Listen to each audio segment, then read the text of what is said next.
दोस्तों, बहुत समय पहले की बात है। एक छोटे से गांव में मोहन नाम का व्यक्ति रहता था। मोहन का परिवार बेहद साधारण था। उनका एक छोटा सा घर था और वह दिन रात मेहनत कर अपनी रोजी रोटी कमाता था। हालांकि मोहन साधारण जीवन जीता था, लेकिन उसका दिल बहुत बड़ा था। वह हमेशा दूसरों की मदद के लिए तैयार रहता था। गांव में हर कोई उसकी ईमानदारी और दयालुता की सराहना करता था। मोहन की आदत थी कि वह हर जरूरतमंद की मदद करता। खेत में काम करते समय अगर कोई भूखा कुत्ता आ जाता तो वह बिना सोचे समझे अपने टिफिन से उसे रोटी खिला देता। अगर कोई राहगीर भूखा होता तो उसे भी अपने हिस्से का खाना दे देता। उसकी पत्नी सुनीता उसकी इन आदतों से बहुत परेशान रहती थी। वह अक्सर उससे कहती, तुम्हारी इस दानवीरता के चक्कर में हमारा घर खाली होता जा रहा है। खुद के बारे में भी सोच लिया करो। लेकिन मोहन हमेशा मुस्कुराते हुए जवाब देता, सुनीता, भूखा पेट सबसे बड़ा दुश्मन होता है। अगर हम किसी की मदद कर सकते हैं तो क्यों न करें। ऊपर वाला सब देखता है। एक दिन की बात है। दोपहर का समय था और मोहन घर पर आराम कर रहा था। तभी दरवाजे पर एक बूढ़े साधु बाबा ने आवाज लगाई। उनकी आवाज धीमी थी, मानो बहुत थके और भूखे हों। सुनीता ने उनकी आवाज सुनी और खिड़की से झांक कर देखा। वह बड़बड़ाई, अब ये भी आ गए। लगता है फिर से रसोई खाली होने वाली है। लेकिन मोहन ने सुनीता की बात अनसुनी की और दरवाजे की ओर बढ़ गया। जब उसने दरवाजा खोला तो देखा कि साधु बाबा बहुत कमजोर और थके हुए थे। उनके कपड़े मैले थे और चेहरा पसीने से तर था। मोहन ने तुरंत उन्हें घर के आंगन में बुलाया और कहा, बाबा आप बैठिए, मैं अभी पानी लाता हूँ।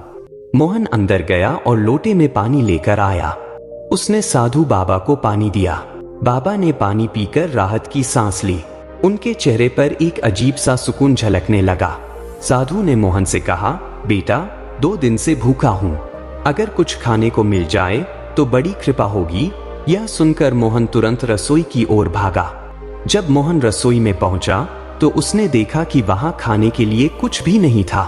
केवल 2 रोटियां रखी थीं, जो मोहन के दोपहर के खाने के लिए थी। मोहन ने बिना कुछ सोचे उन रोटियों को उठाया और साधु बाबा को देने के लिए चल पड़ा।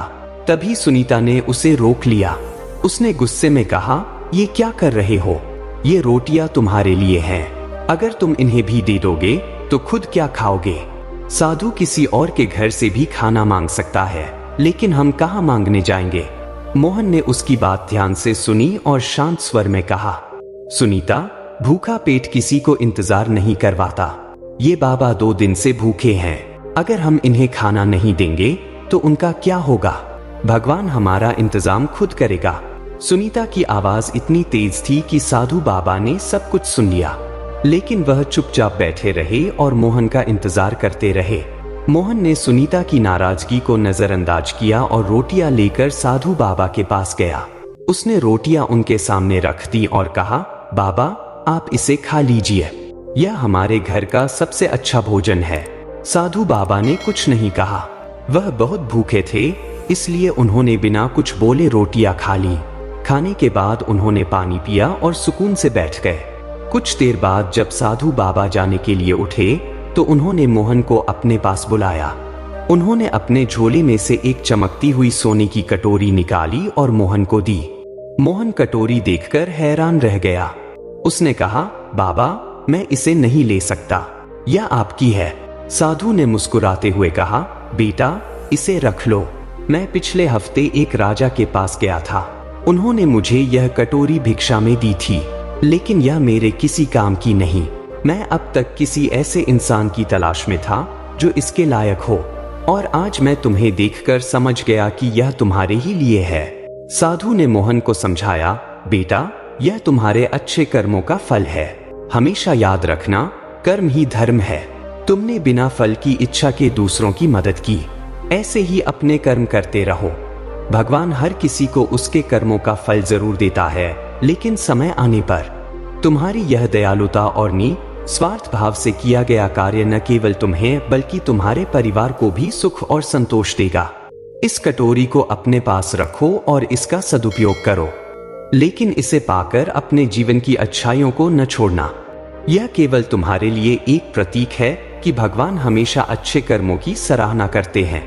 यह कहकर साधु बाबा वहां से चले गए। मोहन कटोरी को हाथ में लिए उन्हें जाते हुए देखता रहा। उसकी आंखों में खुशी के आंसू थे। उसने मन ही मन ठान लिया कि वह हमेशा दूसरों की मदद करेगा, चाहे हालात जैसे भी हों। दोस्तों, कर्म ही सच्चा धर्म है।